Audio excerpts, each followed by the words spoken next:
सतनाम श्री वाहिगुरु साहिब जीओ।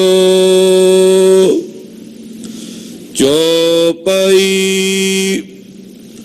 कयो खालसै हम सिदक भंडारें, शीस ऊपर हम सिदक नहारें। एक शीस क्या सो शीस ताई, हम सिक्खी ने दई गुआई। वाहिगुरु जी का खालसा, वाहिगुरु जी की फतेह। जोगो जोगा टल सतगुरु श्री गुरु ग्रंथ साहिब जी महाराज जी दे पवित्र पावन हजूरी च नौवें गुरुदेव तिलक ते जंजू दे राखे सतगुरु श्री गुरु तेग बहादुर साहिब जी महाराज जी दे पावन पवित्र चरण छो प्राप्त इतिहासक स्थान ते हाजरियां भर के आप समूह माई भाई अपने जीवन दियां घड़ियां गुरु लेखे ला के सफला और सकारथा कर रहे। अवर काज तेरा किता ना काम, मिल साध संगत भज केवल नाम। सत्संगत करना अति जरूरी है, ये सतगुरां दा हुक्म है। संध्या दे सजे दीवाना च निता प्रति श्री गुर पंथ प्रकाश दी चल रही लड़ीवार कथा आप जी बहुत ही अदब सत्कार सहित सरवण कर रहे। श्री गुर पंथ प्रकाश एक पवित्र ग्रंथ जो भाई साहब भाई रतन सिंह जी भंगू जी ने लिखिया है। तकरीबन 33 साल की मेहनत तो बाद यह ग्रंथ लिखिया। किवें किवें कित्थों कित्थों जाके बजुर्गों कोलों वड्डियां कोलों इतिहासक थावां दे दर्शन करके इस वड्डी मेहनत नाल इस ग्रंथ की तैयारी भाई रतन सिंह होना ने की और अंग्रेज़ां नूं सही जानकारी गुरु पंथ दे दित्ती। कलगीधर जी दे कुछ प्रसंगां दा जिक्र आ रहा है कि श्री आनंदपुर साहब तो महाराज जी ने चलण की तैयारी की है। चारे पासों घेराबंदी है। माता जी ते कुछ के संगत ने आख्या जी असी नहीं रहना आनंदपुर साहब। सतगुरु जी तो हौसला देंदे है कि बाहर जाया नुकसान होवेगा, पर ये नहीं मन्ने। कहन लगे जी वेखो उन्होंने कसमां खाधियां ने, ठाकुर जी की कसम खाधी है। महाराज जी कहते बेईमान लोग ने, कसमां ते यकीन ना करो।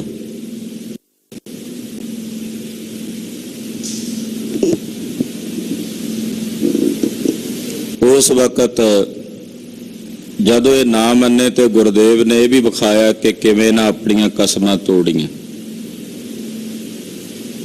जदों इन्हां बहुती जिद की जाण दी ते फिर सतगुरां आख्या फिर लिख के दे दिओ कि सानू गुरु जी कहते रहे ने, असीं उन्हां दी नहीं मन्नी, अपनी मर्जी नाल चलिया। कलगीधर साडे गुरु नहीं, असीं उन्हां दे सी। ये सुन के कई बदावियां ने बदावा लिख दिता। महाराज जी दे मर जीवड़े सिंह सी। सतगुरां ने उन्होंने कहा भाई तुसीं भी लिख दिओ जाना। तो उन्हां सिंघां ने, मर जीवड़े सिंघां ने, जिन्हां दा सिर परों डेरा है, जो जवाब महाराज कलगीधर स्वामी जी नूं दिता है वो भाई साहब भाई रतन सिंह जी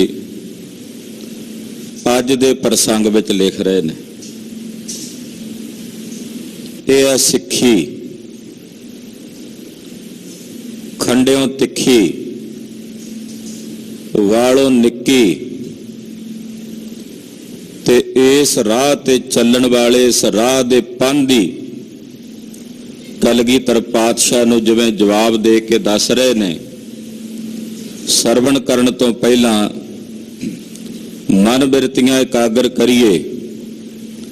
ਬਾਜਾਂ ਵਾਲੇ ਚੋਜੀ ਪ੍ਰੀਤਮ ਤੇ ਉਹਨਾਂ ਮਹਾਨ ਮਰ ਜੀਵੜੇ ਸੂਰਮੇ ਸਿੰਘਾਂ ਦਾ ਧਿਆਨ ਆਪਣੇ ਹਿਰਦਿਆਂ 'ਚ ਧਾਰਨ ਕਰਦੇ ਆਖੀਏ ਜੀ ਸਤਨਾਮ ਸ੍ਰੀ ਵਾਹਿਗੁਰੂ ਸਾਹਿਬ ਜੀ। ਸਤਨਾਮ ਸ੍ਰੀ ਵਾਹਿਗੁਰੂ ਸਾਹਿਬ ਜੀ।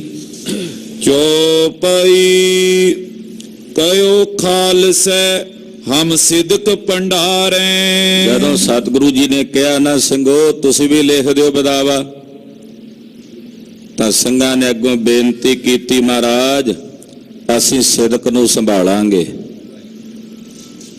ਅਸੀਂ ਤਾਂ ਤੁਹਾਡੇ ਚਰਨਾਂ 'ਚ ਰਜੋਈਏ ਕਰਦੇ ਹਾਂ, ਸਾਡੀ ਸਿੱਖੀ ਕੇਸਾਂ ਸਵਾਸਾਂ ਨਾਲ ਸਿਦਕ ਨੂੰ ਨਿਭਾਉਂਦਿਆਂ ਸਾਡਾ ਸੀਸ ਚਲਾ ਜਾਵੇ ਪਰ ਇਹ ਸਿੱਖੀ ਨਾ ਜਾਵੇ। ਅਸੀਂ ਆਪਣਾ ਸਿਦਕ ਨਾ ਹਾਰੀਏ ਮਹਾਰਾਜ ਜੀ, ਅਸੀਂ ਤਾਂ ਸਿਦਕ ਦੀ ਸੰਭਾਲ ਕਰਾਂਗੇ। ਸੀਸੀ ਉੱਪਰ ਹਮ ਸਿਦਕ ਨਾ ਹਾਰੇ। ਮਹਾਰਾਜ ਜੀ ਸੀਸ ਜਿਹੜਾ ਭਾਵੇਂ ਚਲਾ ਜਾਏ ਪਰ ਅਸੀਂ ਆਪਣਾ ਸਿੱਖੀ ਸਿਦਕ ਨਹੀਂ ਹਾਰਾਂਗੇ। ਏਕ ਸੀਸ ਕਿਆ ਸੋ ਸੀਸ ਤਾਈ। ਆਖੋ ਸਤਨਾਮ ਸ੍ਰੀ ਵਾਹਿਗੁਰੂ। ਮਹਾਰਾਜ ਇੱਕ ਸਿਰ ਦੀ ਗੱਲ ਕੀ ਹੈ, ਏਦਾਂ ਦੇ 100 ਸਿਰ ਹੋਣ ਨਾ ਸਾਡੇ ਕੋਲ, ਇੱਕ ਸਿਰ ਦੇ ਕੇ ਸਿਦਕ ਸੰਭਾਲੀਏ, ਦੁਬਾਰਾ ਫਿਰ ਇੱਕ ਸਿਰ ਦੇ ਕੇ ਸਿਦਕ ਸੰਭਾਲੀਏ, ਤੀਸਰੀ ਵਾਰ ਫਿਰ ਸਿਰ ਦੇ ਕੇ ਸਿਦਕ ਦੀ ਸੰਭਾਲ ਕਰੀਏ। ਏਦਾਂ ਸੈਂਕੜੇ ਵਾਰ ਸਿਰ ਮਿਲਣ ਤੇ ਸੈਂਕੜੇ ਵਾਰ ਆਪਣੇ ਸਿਰ ਦੇ ਕੇ ਸਿਦਕ ਦੀ ਸੰਭਾਲ ਕਰੀਏ। ਇਹ ਬਾਜਾਂ ਵਾਲੇ ਪਾਤਸ਼ਾਹ ਇਹੋ ਜਿਹੇ ਸੈਂਕੜੇ ਸੀਸ ਤੁਹਾਡੇ ਚਰਨਾਂ ਤੋਂ ਕੁਰਬਾਨ ਨੇ।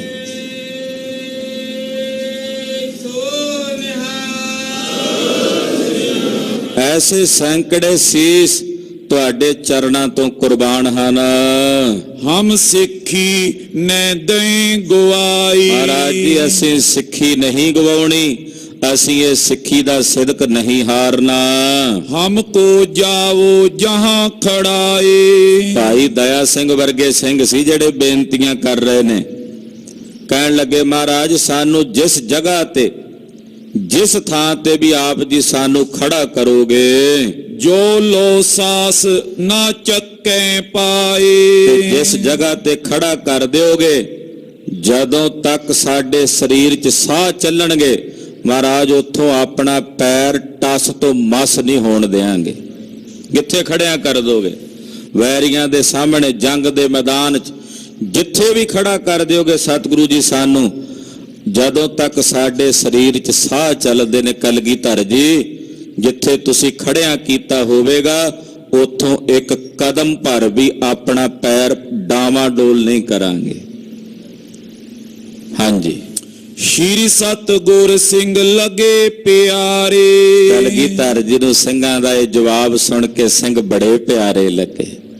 ਮਹਾਰਾਜ ਜੀ ਕਹਿੰਦੇ ਬਲਿਆਰ ਖਾਲਸਾ ਜੀ, ਵਾਰੇ ਖਾਲਸਾ ਜੀ, ਘੁੰਮਾ ਖਾਲਸਾ ਜੀ, ਤੁਹਾਡੇ ਤੋਂ ਵਾਰ ਨੇ ਖਾਲਸਾ ਜੀ।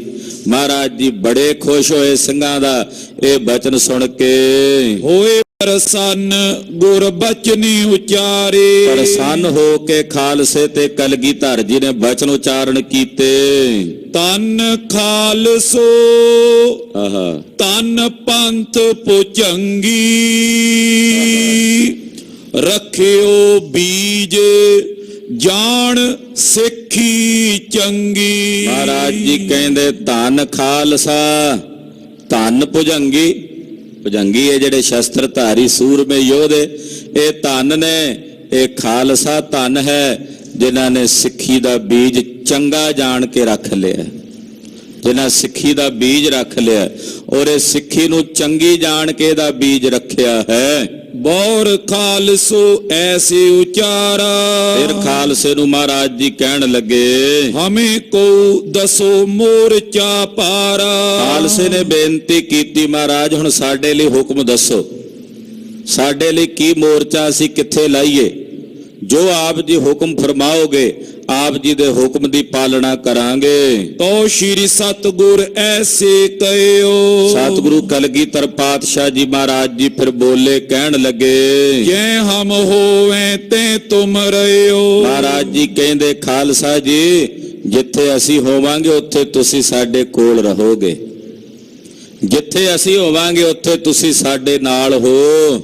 ਬਾਤ ਖਾਲਸੇ ਸੋ ਮੰਨ ਲਈ। ਮਹਾਰਾਜ ਜੀ ਦੇ ਬਚਨ ਖਾਲਸੇ ਨੇ ਸੱਤ ਕਰਕੇ ਮੰਨੇ। ਤੋ ਲੋਕਨ ਸੁਨ ਭਾਜੜ ਕਰ ਦਈ। ਉਧਰ ਆਨੰਦਪੁਰ ਸਾਹਿਬ 'ਚ ਜਿਹੜੇ ਹੋਰ ਲੋਕ ਸਨ ਉਹਨਾਂ ਨੂੰ ਭਾਜੜ ਪਈ ਹੋਈ ਸੀ ਆਨੰਦਪੁਰ ਸਾਹਿਬ ਛੱਡ ਕੇ ਜਾਣ ਦੀ।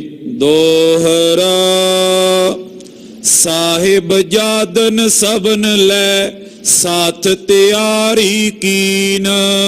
ਚਾਰੋਂ ਸਾਹਿਬਜ਼ਾਦਿਆਂ ਨੂੰ ਪਰਿਵਾਰ ਨੂੰ ਨਾਲ ਲੈ ਕੇ ਅਖੀਰ ਕਲਗੀਧਰ ਪਾਤਸ਼ਾਹ ਜੀ ਨੇ ਸ਼੍ਰੀ ਆਨੰਦਪੁਰ ਸਾਹਿਬ ਨੂੰ ਛੱਡ ਕੇ ਜਾਣ ਦੀ ਤਿਆਰੀ ਕੀਤੀ। ਸਮੇਂ ਸੰਜ ਤੇ ਆਨੰਦਪੁਰੋਂ ਤੁਰੇ ਰੋਪੜ ਵੱਲ ਚੀਨ।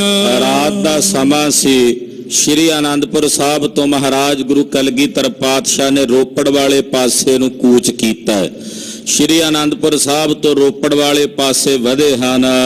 ਚੌਪਈ ਕਿਛਕ ਸਿੰਘ ਤੋਂ ਪਿੱਛੇ ਲਗਾਏ। ਕੁਝ ਕੁ ਸਿੰਘ ਤਿਆਰ ਬਰ ਤਿਆਰ ਮਹਾਰਾਜ ਜੀ ਨੇ ਪਿੱਛੇ ਲਾਏ ਹਨ। ਨਾਮਦਾਰ ਤੇ ਜੋ ਗੁਰ ਪਾਏ। ਜਿਹੜੇ ਸਤਿਗੁਰੂ ਸੱਚੇ ਪਾਤਸ਼ਾਹ ਨੂੰ ਭਾਉਣ ਵਾਲੇ ਸਿਰ ਕੱਢ ਸਿੰਘ ਸੀ ਨਾ, ਵੱਡੇ ਵੱਡੇ ਸੂਰਮੇ ਭਾਈ ਉਦੇ ਸਿੰਘ ਵਰਗੇ, ਉਹਨਾਂ ਦੀ ਡਿਊਟੀ ਪਿਛਲੇ ਪਾਸੇ ਲਾਈ ਕਿ ਦੁਸ਼ਮਣਾਂ ਨੂੰ ਤੁਸਾਂ ਰੋਕਣਾ। ਇਸੀ ਤੋਰ ਕੁਛ ਮੋਹਰੇ ਕੀਏ। ਕੁਝ ਕੁ ਸਿੰਘਾਂ ਯੋਧਿਆਂ ਦਾ ਜਥਾ ਆਪਣੀ ਫੌਜ ਦੇ ਅਗਲੇ ਪਾਸੇ ਮੂਰਲੇ ਪਾਸੇ ਸਤਿਗੁਰਾਂ ਨੇ ਕੀਤਾ। ਕਿਛਕ ਦਵੱਲੀ ਥੇ ਕਰ ਦੀਏ। ਔਰ ਕੁਝ ਮਹਾਰਾਜ ਜੀ ਨੇ ਆਪਣੇ ਦੋਹਾਂ ਪਾਸੇ ਸੱਜੇ ਖੱਬੇ ਸਿੰਘ ਕੀਤੇ ਹਨ। ਕਬੀਲੇ ਤੋਰੇ ਮਦ ਛਪਾਏ। ਔਰ ਵਿਚਕਾਰ ਸਤਿਗੁਰਾਂ ਨੇ ਆਪਣਾ ਸਾਰਾ ਪਰਿਵਾਰ ਉਹਨਾਂ ਨੂੰ ਵਿੱਚ ਮਹਾਰਾਜ ਸੱਚੇ ਪਾਤਸ਼ਾਹ ਜੀ ਨੇ ਟੋਰਿਆ। ਸਤਿਗੁਰ ਪਇਓ ਉਨ ਕਰਨ ਸਹਾਏ। ਔਰ ਕਲਗੀਧਰ ਪਾਤਸ਼ਾਹ ਜੀ ਨਾਲ ਤਿਨਾਂ ਦੀ ਸਹਾਇਤਾ ਲਈ ਜਾ ਰਹੇ ਹਨ।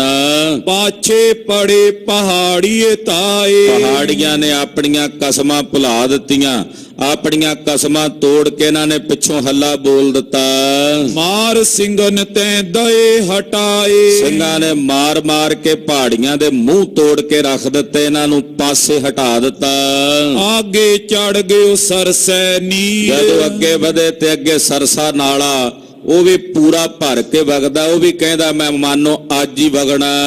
ਭਾਈ ਦੋਏ ਵੱਲੋਂ ਵੱਡ ਭੀੜ। ਹੁਣ ਦੋਹਾਂ ਵੱਲੋਂ ਭੀੜ, ਪਿੱਛੋਂ ਦੁਸ਼ਮਣਾਂ ਦੀ ਫੌਜ ਹੈ, ਅੱਗੇ ਸਰਸਾ ਦਾ ਚੜਿਆ ਹੋਇਆ ਠਾਠਾ ਮਾਰਦਾ ਪਾਣੀ ਹੈ। ਤੈਂ ਲੋਕਨ ਕੋ ਛੁੱਟ ਗਿਓ ਧੀਰ। ਇੱਥੇ ਆਣ ਕੇ ਸਰਸਾ ਦੇ ਕਿਨਾਰੇ ਬਹੁਤਿਆਂ ਦਾ ਧੀਰਜ ਛੁੱਟ ਗਿਆ।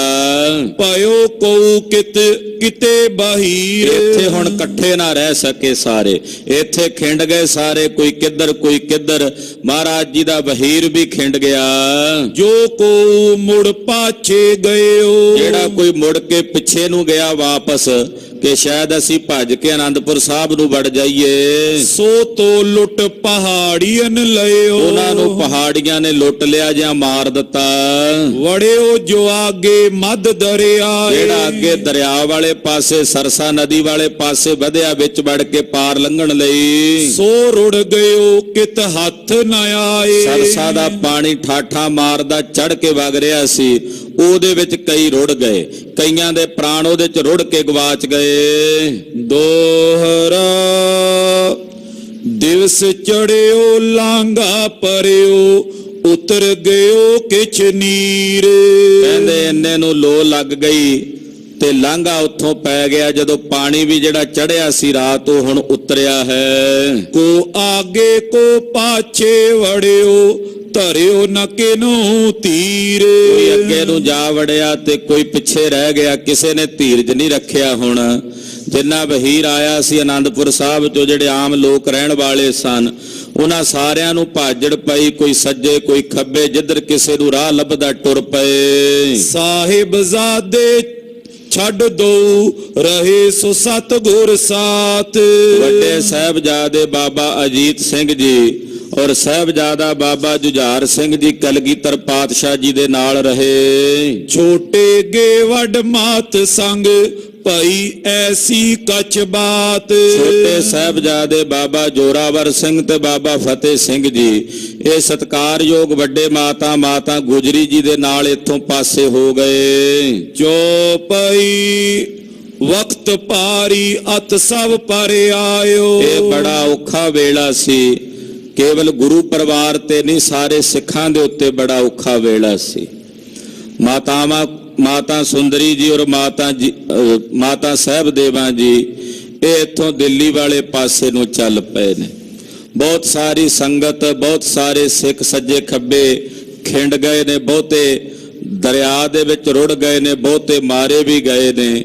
ਬਹੁਤ ਔਖਾ ਵੇਲਾ ਪੰਥ ਦੇ ਉੱਤੇ ਆਣ ਬਣਿਆ ਹੈ। ਕਉ ਕਿਤ ਵੱਲ ਤਾਇਓ। ਕੋਈ ਕਿਸ ਪਾਸੇ ਨੂੰ ਭੱਜਿਆ, ਕੋਈ ਕਿਸ ਪਾਸੇ ਨੂੰ ਗਿਆ। ਐਸੋ ਸਮੋ ਉਹਾਂ ਵਰਤ ਗਇਓ। ਕਹਿੰਦੇ ਇਹੋ ਜਿਹਾ ਸਮਾਂ ਉਸ ਜਗ੍ਹਾ ਦੇ ਉੱਤੇ ਵਰਤਿਆ, ਬੜਾ ਔਖਾ ਤੇ ਭਿਆਨਕ ਸਮਾਂ। ਸ਼੍ਰੀ ਕ੍ਰਿਸ਼ਨ ਪਰ ਜਿਮ ਥੋ ਆਇਓ। ਕਹਿੰਦੇ ਇੱਕ ਵਾਰੀ ਇਹੋ ਜਿਹਾ ਸਮਾਂ ਦੁਆਪਰ ਯੁੱਗ ਚ ਭਗਵਾਨ ਕ੍ਰਿਸ਼ਨ ਜੀ ਤੇ ਵੀ ਆਇਆ ਸੀ। ਕਿਵੇਂ ਆਇਆ ਸੀ ਦੱਸਦੇ ਨੇ ਉਦਾਹਰਣ ਵਜੋਂ। ਨੱਠਿਓ ਭਗਵਾਨ ਕਾਲ ਜਮਨ ਹਾਰੀ। ਕਿ ਕਾਲ ਜਮਨ ਤੋਂ ਹਾਰ ਕੇ ਕ੍ਰਿਸ਼ਨ ਜੀ ਨੂੰ ਭਜਣਾ ਪਿਆ ਸੀ ਇੱਕ ਵਾਰੀ, ਉਹ ਵੀ ਭੱਜੇ ਸਨ। ਲੁਕਿਓ ਜਾਏ ਖੱਡ ਮੁਚਕੰਦ ਵਾਰੀ। ਔਰ ਮੁਚਕੰਦ ਰਿਸ਼ੀ ਦੀ ਖੱਡ ਦੇ ਵਿੱਚ ਜਾ ਕੇ ਲੁਕੇ ਸਨ। ਬਹੁਤ ਫੌਜ ਪਹਾੜੀਆਂ ਕੀ ਪਈ। ਕਲਗੀਧਰ ਪਾਤਸ਼ਾਹ ਜੀ ਨੂੰ ਵੀ ਆਨੰਦਪੁਰ ਸਾਹਿਬ ਛੱਡ ਕੇ ਜਾਣਾ ਪਿਆ। ਪਿੱਛੇ ਬਹੁਤੀਆਂ ਪਹਾੜੀਆਂ ਦੀਆਂ ਫੌਜਾਂ ਜਿਹੜੀਆਂ ਨੇ ਇਹ ਆਣ ਪਈਆਂ ਹਨ। ਚੁੱਕ ਚੌਂਕੜੀ ਸਭ ਹਨ ਗਈ। ਇਹਨਾਂ ਸਾਰਿਆਂ ਨੇ ਆਪਣੀ ਚੌਂਕੜੀ ਚੁੱਕੀ, ਜਿੱਥੇ ਜਿੱਥੇ ਮੋਰਚੇ ਲਾਏ ਹੋਏ ਸਾਰੇ ਪਿੱਛੇ ਆਣ ਪਏ। ਬਹੁਤ ਸਾਰੇ ਤੁਰਕ ਇਹਨਾਂ ਦੇ ਨਾਲ ਸਨ। ਬਰੂਦ ਰਾਮ ਜੰਗੇ ਗਿੱਲੇ ਪਏ। ਇੱਧਰ ਜਿਹੜੇ ਸਿੰਘ ਦਰਿਆ ਪਾਰ ਕਰਕੇ ਗਏ ਨਾ ਸਰਸਾ ਨਾਲਾ, ਤੇ ਸਿੰਘਾਂ ਦਾ ਬਰੂਦ ਜਿਹੜਾ ਸੀ ਕੁੱਪੇ ਉਹ ਗਿੱਲੇ ਹੋ ਗਏ। ਜਿਹੜੀਆਂ ਬੰਦੂਕਾਂ ਸਨ ਉਹ ਵੀ ਰਾਮ ਜੰਗੇ ਕਹਿੰਦੇ ਆ ਇੱਥੇ, ਉਹ ਰਾਮ ਜੰਗੇ ਜਿਹੜੇ ਸਨ ਉਹ ਵੀ ਗਿੱਲੇ ਹੋ ਗਏ। ਉਹਾਂ ਚਲਨ ਤੇ ਸੋ ਰਹਿ ਗਏ। ਹੁਣ ਉਹ ਸ਼ਸਤਰ ਕਿੱਥੇ ਚੱਲਣ ਜਦੋਂ ਬਰੂਦ ਗਿੱਲਾ ਹੋ ਗਿਆ, ਰਾਮ ਜੰਗੇ ਗਿੱਲੇ ਹੋ ਗਏ। ਕਿਸੇ ਨ ਪੈਰੀ ਪਨਹੀ ਰਹੀ। ਕਹਿੰਦੇ ਕਿਸੇ ਦੇ ਪੈਰਾਂ 'ਚ ਪਾਈ ਜੁੱਤੀ ਤੱਕ ਨਾ ਰਹੀ। ਐਸੀ ਬਿਪਤ ਸਭ ਹਨ ਪਰ ਪਈ। ਇਹੋ ਜਿਹਾ ਬਿਪਤਾ ਦਾ ਸਮਾਂ ਸਾਰੇ ਸਿੰਘਾਂ ਤੇ ਖਾਲਸੇ ਤੇ ਆਇਆ। ਔਰ ਨਦੀ ਜੋ ਆਗੇ ਬਹਿਤੀ। ਅੱਗੇ ਨਦੀ ਜਿਹੜੀ ਆ ਸਰਸਾ ਨਦੀ ਹੈ ਇਹ ਵੱਡੀ ਭਾਰੀ ਹੋ ਕੇ ਵਹਿ ਰਹੀ ਹੈ। ਉਹਨੇ ਡਬੋਈ ਜੋ ਚੀਜ਼ ਰਹਿਤੀ। ਬਹੁਤ ਕੁਝ ਸਿੱਖਾਂ ਦਾ ਸੀ ਜਿਹੜਾ ਇਹਦੇ ਵਿੱਚ ਰੁੜ ਗਿਆ। ਬੜਾ ਵੱਡਾ ਖਜ਼ਾਨਾ ਜਿਹੜਾ ਮਹਾਰਾਜ ਕਲਗੀਧਰ ਜੀ ਨੇ ਤਿਆਰ ਕਰਵਾਇਆ ਸੀ ਵਿਦਿਆ ਸਾਗਰ ਆਦਿਕ ਨਾਮਕ ਗ੍ਰੰਥ ਦੇ ਰੂਪ ਦੇ ਵਿੱਚ, ਉਹ ਵੀ ਸਰਸੇ ਨਾਲੇ ਦੀ ਭੇਟ ਹੋ ਗਿਆ। ਆਗੇ ਆਈ ਰੋਪੜ ਤੁਰਕਾਰੀ। ਜਦੋਂ ਅੱਗੇ ਵਧੇ ਤੇ ਰੋਪੜ ਆ ਗਿਆ। ਰੋਪੜ ਦੇ ਵਿੱਚ ਜਿਹੜੇ ਪਠਾਨ ਸਨ, ਤੁਰਕ ਸਨ, ਇਹ ਵੀ ਮਹਾਰਾਜ ਜੀ ਦੇ ਉੱਤੇ ਆਣ ਕੇ ਟੁੱਟ ਕੇ ਪੈ ਗਏ। ਬਹੁਤ ਪਠਾਨ ਹੋਤ ਜੈ ਮਾਰੀ। ਇੱਥੇ ਵੀ ਜਿਹੜੇ ਪਠਾਨ ਸਨ ਉਹ ਜਦੋਂ ਆ ਕੇ ਗਲ ਪਏ ਤੇ ਰੋਪੜ ਵੀ ਜੰਗ ਹੋਇਆ ਛੋਟਾ, ਤੇ ਉਹਦੇ ਵਿੱਚ ਕਈ ਪਠਾਨ ਮਾਰੇ ਗਏ। ਤੇ ਹੁਤੇ ਨੌਕਰ ਤੇ ਸਤਗੁਰ ਕਣੀ। ਇੱਥੇ ਰੋਪੜ ਦੇ ਵਿੱਚ ਜਿਹੜੇ ਪਠਾਨ ਸੀ ਨਾ, ਗੁਰੂ ਖਾਲਸਾ ਜੀ ਗੁਰੂ ਸਾਹਿਬ ਕੋਲ ਨੌਕਰ ਰਹੇ ਸੀ। ਕਿਸੇ ਸਮੇਂ ਮਹਾਰਾਜ ਜੀ ਕੋਲ ਨੌਕਰੀ ਕਰਦੇ ਰਹੇ ਸੀ। ਕੁਝ ਆ ਕੇ ਘੋੜਿਆਂ ਦਾ ਵਪਾਰ ਕਰਦੇ ਸਨ, ਤੋ ਇਹ ਉਮੀਦ ਨਹੀਂ ਸੀ ਵੀ ਇਹ ਵੀ ਗਲ ਪੈਣਗੇ, ਪਰ ਉਹਨਾਂ ਨੇ ਵੀ ਉਸ ਵੇਲੇ ਹਮਲਾ ਬੋਲ ਦਿੱਤਾ। ਪਾਵਤ ਇਨਾਮ ਸੋ ਅਣਗਿਣੇ। ਇਹ ਪਹਿਲਾਂ ਸਤਿਗੁਰਾਂ ਦੇ ਕੋਲ ਰਹੇ ਨੇ, ਸਿਪਾਹੀਆਂ ਵਜੋਂ ਵੀ ਭਰਤੀ ਰਹੇ ਸਨ ਪਠਾਨ ਰੋਪੜ ਵਾਲੇ। ਮਹਾਰਾਜ ਜੀ ਦੇ ਕੋਲੋਂ ਤਨਖਾਹਾਂ ਲੈਂਦੇ ਰਹੇ, ਇਨਾਮ ਲੈਂਦੇ ਰਹੇ, ਪਰ ਹੁਣ ਨਮਕ ਹਰਾਮੀ ਹੋ ਗਏ। ਘੋੜੇ ਜੋੜੇ ਉਨ ਦੇਤ ਇਨਾਮ। ਸਤਿਗੁਰੂ ਜੀ ਇਹਨਾਂ ਨੂੰ ਘੋੜੇ ਇਨਾਮ ਵਜੋਂ ਦਿੰਦੇ ਸੀ, ਕੀਮਤੀ ਪੁਸ਼ਾਕਾਂ ਇਹਨਾਂ ਨੂੰ ਬਖਸ਼ਿਆ ਕਰਦੇ ਸਨ। ਪਏ ਬੇਈਮਾਨ ਨਾ ਆਵੇ ਕੰਮ। ਇਹ ਰੋਪੜ ਵਾਲੇ ਪਠਾਨ ਵੀ ਬੇਈਮਾਨ ਹੋ ਗਏ, ਵੀ ਕੰਮ ਨਹੀਂ ਆਏ ਸਤਿਗੁਰਾਂ ਦੇ। ਦੋਹਰਾ ਸਤਗੁਰ ਸਿਉ ਹਿਤ ਰਖਤ ਤਿਨ ਦੇਤ ਵਡੇ ਸਿਰੋ ਪਾਓ। ਇਹਨਾਂ ਰੋਪੜ ਵਾਲੇ ਪਠਾਨਾਂ ਨਾਲ ਸਤਿਗੁਰੂ ਜੀ ਹੇਤ ਰੱਖਿਆ ਕਰਦੇ ਸਨ ਜੰਗ ਤੋਂ ਪਹਿਲਾਂ ਵੀ। ਇਹਨਾਂ ਨੂੰ ਇਨਾਮ ਦਿੰਦੇ ਸਨ। ਜਦੋਂ ਸਤਿਗੁਰਾਂ ਕੋਲ ਆਉਣਾ ਮਹਾਰਾਜ ਜੀ ਇਹਨਾਂ ਨੂੰ ਸਤਿਕਾਰ ਦਿੰਦੇ ਸਨ। वो लड़त पहाड़ियन संग गुर उनकी करत सहाय। ਇਹ ਜਿਹੜੇ ਪਠਾਨ ਸੀ ਰੋਪੜ ਵਾਲੇ, ਇਹ ਵੀ ਪਹਾੜੀਆਂ ਦੇ ਨਾਲ ਇਹਨਾਂ ਦੀ ਲੜਾਈ ਹੁੰਦੀ ਸੀ ਤੇ ਮਹਾਰਾਜ ਜੀ ਇਹਨਾਂ ਦੀ ਮਦਦ ਕਰਦੇ ਸੀ ਪਠਾਨਾਂ ਦੀ, ਤੇ ਪਹਾੜੀਆਂ ਨੂੰ ਘੂਰਦੇ ਸੀ ਵੀ ਇਹਨਾਂ ਨੂੰ ਨਹੀਂ ਕੁਝ ਕਹਿਣਾ, ਇਹ ਸਾਡੇ ਮੁਰੀਦ ਨੇ, ਸੇਵਕ ਨੇ। ਏਦਾਂ ਸਤਿਗੁਰੂ ਜੀ ਇਹਨਾਂ ਪਹਾੜੀਆਂ ਤੋਂ ਇਹਨਾਂ ਨੂੰ ਬਚਾਉਂਦੇ, ਇਹਨਾਂ ਪਠਾਨਾਂ ਦੀ ਸਹਾਇਤਾ ਕਰਿਆ ਕਰਦੇ ਸਨ। जो पई सतगुर उनके घर को गए। ਜਦੋਂ ਸਤਿਗੁਰੂ ਜੀ ਉਹਨਾਂ ਪਠਾਨਾਂ ਦੇ ਘਰਾਂ ਵਾਲੇ ਪਾਸੇ ਗਏ ਰੋਪੜ, सदे जाए सोबे मुख पए। ਮਹਾਰਾਜ ਜੀ ਨੇ ਆਵਾਜ਼ ਮਾਰ ਕੇ ਸੱਦਿਆ ਵੀ ਬੁਲਾਓ ਪਠਾਨਾਂ ਨੂੰ, ਪਰ ਉਹ ਅੱਗੋਂ ਬੇਮੁਖ ਹੋ ਗਏ ਸਤਿਗੁਰਾਂ ਤੋਂ। होती हवेली उन तकड़ी बनाई। ਇਹਨਾਂ ਪਠਾਨਾਂ ਦੀ ਇੱਕ ਹਵੇਲੀ ਸੀ ਰੋਪੜ ਦੇ ਵਿੱਚ ਚੰਗੀ ਮਜ਼ਬੂਤ। चयो गुरु वड़ करिए लड़ाई। ਸਤਿਗੁਰੂ ਜੀ ਚਾਹੁੰਦੇ ਸੀ ਵੀ ਉਸ ਹਵੇਲੀ 'ਚ ਵੜ ਕੇ ਤੇ ਮਲੇਛਾਂ ਨਾਲ ਲੜਾਈ ਕਰੀਏ, ਹਵੇਲੀ ਵਿੱਚ ਵੜ ਕੇ ਵੈਰੀਆਂ ਦਾ ਮੁਕਾਬਲਾ ਕਰੀਏ। उन वड़न नदी ने लय पट अड़ाई। ਉਹਨਾਂ ਪਠਾਨਾਂ ਨੇ ਉਸ ਹਵੇਲੀ 'ਚ ਸਤਿਗੁਰਾਂ ਨੂੰ ਵੜਨ ਨਹੀਂ ਦਿੱਤਾ ਤੇ ਦਰਵਾਜ਼ੇ ਬੰਦ ਕਰ ਲਏ। सोई हवेली दरियाए रुड़ाई। ਕਹਿੰਦੇ ਜਦੋਂ ਸਤਿਗੁਰਾਂ ਦੇ ਕੰਮ ਨਹੀਂ ਨਾ ਆਈ ਉਹ ਹਵੇਲੀ, ਕਹਿੰਦੇ ਮੁੜ ਕੇ ਦਰਿਆ ਚੜਿਆ ਤੇ ਉਸ ਦਰਿਆ ਨੇ ਉਸ ਹਵੇਲੀ ਨੂੰ ਰੋੜ ਕੇ ਆਪਣੇ ਨਾਲ ਲੈ ਗਿਆ ਕਿ ਜਿਹੜੀ ਸਾਹਿਬ ਦੇ ਕੰਮ ਨਹੀਂ ਆਈ। सब पए पठान लोधी बेईमान। ਏਦਾਂ ਇਹ ਲੋਧੀ ਪਠਾਨ ਸੀ ਸਾਰੇ ਰੋਪੜ ਦੇ ਵਿੱਚ ਰਹਿਣ ਵਾਲੇ, ਇਹ ਸਾਰੇ ਬੇਈਮਾਨ ਹੋ ਗਏ। सतगुर कयो तुम रहे ना मकान। ਮਹਾਰਾਜ ਜੀ ਨੇ ਬਚਨ ਕੀਤਾ, ਰੋਪੜ ਵਾਲਿਓ ਪਠਾਣੋ, ਤੁਹਾਡਾ ਇੱਥੇ ਖੁਰਾ ਖੋਜ ਨਹੀਂ ਰਹਿਣਾ, ਤੁਸੀਂ ਨਹੀਂ ਹੁਣ ਲੱਭਣਾ ਇੱਥੇ। फिर गुरु वल कोट ले गए। ਇਧਰੋਂ ਮਹਾਰਾਜ ਜੀ ਕੋਟਲੇ ਨਿਹੰਗ ਖਾਂ ਵਾਲੇ ਪਾਸੇ ਨੂੰ ਗਏ। ਕੋਟਲਾ ਉਸ ਪਾਸੇ ਸਤਿਗੁਰੂ ਸੱਚੇ ਪਾਤਸ਼ਾਹ ਜੀ ਗਏ, ਉੱਥੇ ਇੱਕ ਪਠਾਨ ਨਿਹੰਗ ਖਾਂ ਮਹਾਰਾਜ ਜੀ ਦਾ ਸ਼ਰਧਾਲੂ ਸੀ। उन दरवाजे खोल दिखे। ਉਹਨੇ ਦਰਵਾਜ਼ੇ ਖੋਲ ਦਿੱਤੇ, ਆਖਿਆ ਪਾਤਸ਼ਾਹ ਚੰਗੇ ਸਮੇਂ ਤੁਹਾਡੇ ਕੋਲੋਂ ਘੋੜੇ ਵੇਚ ਕੇ ਖੁੱਲਾ ਇਨਾਮ ਲੈਂਦਾ ਰਿਹਾ, ਅੱਜ ਔਖੇ ਵੇਲੇ ਮੈਂ ਨਹੀਂ ਚਾਹੁੰਦਾ ਵੀ ਦਰਵਾਜ਼ਾ ਤੁਹਾਡੇ ਲਈ ਬੰਦ ਕਰ ਲਾਂ। ਮੇਰੇ ਭਰਾਵਾਂ ਨੇ ਭਾਵੇਂ ਦਰਵਾਜ਼ੇ ਭੇੜ ਲਏ ਨੇ, ਪਰ ਮੇਰੇ ਸਾਹਿਬ ਜੀ ਮੈਂ ਤੁਹਾਡੇ ਦਰ ਘਰ ਦਾ ਲੂਣ ਖਾਦਾ ਤੇ ਮੈਂ ਤੁਹਾਡੇ ਲਈ ਦਰਵਾਜ਼ਾ ਖੋਲਦਾ। ਨਿਹੰਗ ਖਾਂ ਨੇ ਦਰਵਾਜ਼ਾ ਖੋਲਿਆ। सो सतगुर ना पसंदे आई। ਪਰ ਉਹਦੇ ਕੋਲੋਂ ਛੋਟਾ ਜਿਹਾ ਘਰ ਸੀ। ਮਹਾਰਾਜ ਜੀ ਨੇ ਵੇਖਿਆ ਵੀ ਇਹ ਇੱਥੇ ਟਿਕਾਣਾ ਨਹੀਂ ਹੋ ਸਕਣਾ, ਇੱਥੇ ਮੋਰਚਾਬੰਦੀ ਨਹੀਂ ਹੋ ਸਕਦੀ। होती ना हवेली करन लड़ाई। ਉਹ ਹਵੇਲੀ ਲੜਨ ਦੇ ਲਾਇਕ ਨਹੀਂ ਸੀ, ਉੱਥੇ ਮੋਰਚੇਬੰਦੀ ਕਰਕੇ ਦੁਸ਼ਮਣਾਂ ਨੂੰ ਨਹੀਂ ਸੀ ਰੋਕਿਆ ਜਾ ਸਕਦਾ। तो सतगुर लंग नदर पसारी। ਮਹਾਰਾਜ ਜੀ ਕਹਿੰਦੇ ਨਿਹੰਗ ਖਾਂ ਤੇਰੀ ਸੇਵਾ ਪ੍ਰਵਾਨ ਹੋ ਗਈ। ਬਾਬਾ ਬਚਿੱਤਰ ਸਿੰਘ ਜੀ ਜੋ ਭਾਈ ਮਨੀ ਸਿੰਘ ਸਾਹਿਬ ਦੇ ਸੁਪੁੱਤਰ ਸਨ, ਜ਼ਖਮੀ ਹਾਲਤ ਵਿੱਚ ਉਹਨਾਂ ਨੂੰ ਇੱਥੇ ਛੱਡਿਆ। ਆਪ ਸਤਿਗੁਰੂ ਸੱਚੇ ਪਾਤਸ਼ਾਹ ਜੀ ਉੱਥੋਂ ਚਲੇ ਗਏ। ਨਿਹੰਗ ਖਾਂ ਨੇ ਬੜੀ ਸੇਵਾ ਸੰਭਾਲ ਕੀਤੀ।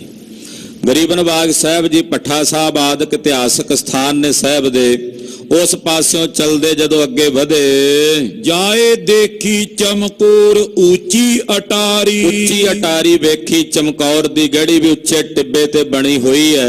ਇੱਥੇ ਸੋਹਣੇ ਢੰਗ ਨਾਲ, ਯੋਗ ਢੰਗ ਨਾਲ ਵੈਰੀਆਂ ਨੂੰ ਰੋਕਿਆ ਜਾ ਸਕਦਾ ਹੈ। सतगुर उतवल करी सवारी। ਚਮਕੌਰ ਦੀ ਗੜੀ ਵਾਲੇ ਪਾਸੇ ਕਲਗੀਧਰ ਪਾਤਸ਼ਾਹ ਜੀ ਵਧੇ।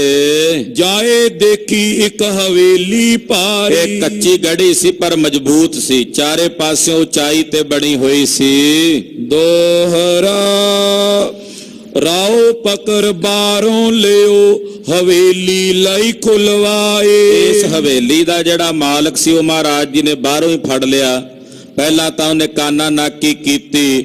ਮਹਾਰਾਜ ਸੱਚੇ ਪਾਤਸ਼ਾਹ ਜੀ ਨੇ ਕਾਬੂ ਕਰਕੇ ਇਹਦੇ ਛੋਟੇ ਭਰਾ ਨੇ ਬੇਨਤੀ ਕੀਤੀ ਹਵੇਲੀ ਦੇ ਮਾਲਕ ਨੇ ਕਿ ਮਹਾਰਾਜ ਸੱਚੇ ਪਾਤਸ਼ਾਹ ਇਹਦੇ 'ਚ ਮੇਰਾ ਹਿੱਸਾ ਵੀ ਹੈ।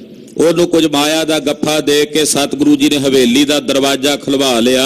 किचक सिंह गुर संग वड़े दोए सहबजादन रलवाए। ਮਹਾਰਾਜ ਜੀ ਦੇ ਨਾਲ 40 ਸਿੰਘ ਤੇ ਸਾਹਿਬ ਦੇ 2 ਸਾਹਿਬਜ਼ਾਦੇ ਇਸ ਹਵੇਲੀ ਦੇ ਵਿੱਚ ਪਾਤਸ਼ਾਹ ਜੀ ਨੇ ਪ੍ਰਵੇਸ਼ ਕੀਤਾ, ਯਾਨੀ ਕਿ ਇਸ ਕੱਚੀ ਗੜੀ ਵਿੱਚ, ਚਮਕੌਰ ਦੀ ਗੜੀ ਵਿੱਚ ਸਤਿਗੁਰਾਂ ਪ੍ਰਵੇਸ਼ ਕੀਤਾ।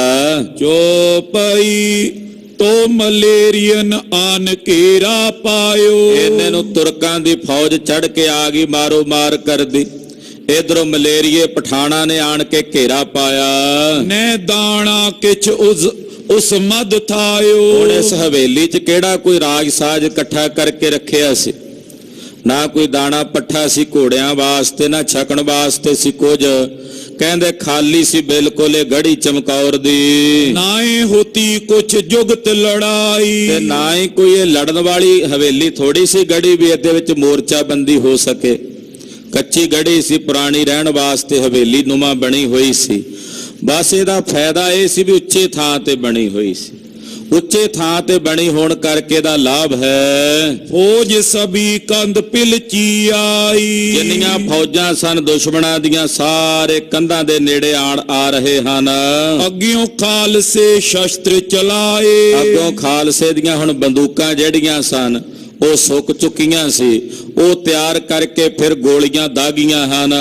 ਉਤੇ ਬਚੇ ਤੇ ਜੋ ਉੱਠ ਪਾਏ।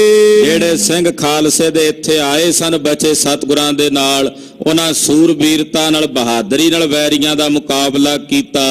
ਮਾਰ ਪਠਾਨ ਤਵ ਦਏ ਹਟਾਏ। ਜਦੋਂ ਮਲੇਰੀਏ ਪਠਾਨ ਪਹਿਲਾਂ ਮੂਹਰੇ ਹੋ ਕੇ ਵਧੇ ਨਾ, ਇਹਨਾਂ ਵਿੱਚੋਂ ਬਹੁਤੇ ਪਠਾਨ ਮਾਰ ਕੇ ਹਟਾ ਦਿੱਤੇ। ਤੋਲੋ ਨਾਹਰ ਖਾਂ ਪੜਿਓ ਆਏ।